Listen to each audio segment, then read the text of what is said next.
Nagaa waaqayyo isiniif haa ta'u akkam jirtu maqaan koo Gadisa dhufeera Berkessaan jedhama kan hin jiraadhu biyya Ameerikaa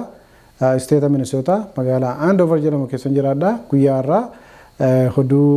addaa tokko hoduu gammachiisaa tokko isiniif qabadhee dhufe innis immoo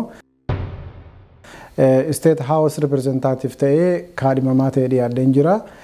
dorgommii kana keessattis immoo gargaarsi keessan na barbaachisa kanaafanii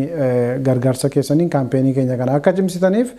karaa isinii danda'ame hundumaan karaa maallaqa keessanis haa ta'u karaa bilbiltanii nama kakaasu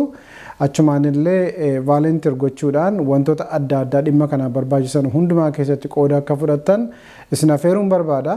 Kuni kaampeenii kun kaampeenii koo duwwaa hin ta'in kaampeenii hunda keenyaati yoo isinii danda'ame karaa isinii mijatu hundumaan wal bira dhaabbannu isiniin jedha. Kunis immoo wanta namoota Minnesota keessa jiraattan duwwaa osoo hin taane isteetaan alallee warra jirtanii karaa adda addaa keessatti qooda fudhachuu dandeessu. Keessumaa karaa maallaqaaf karaa bilbilaan namoota kakaasuu keessatti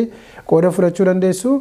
Kanaaf karaa weebsaayitii keenya karaa Facebook peejii keenyaa fi karaa adda addaa bilbilaan illee nu quunnamtanii informationii akka nurraa argattan kabajaan isin affeera yeroo gaarii isiniif haa ta'u.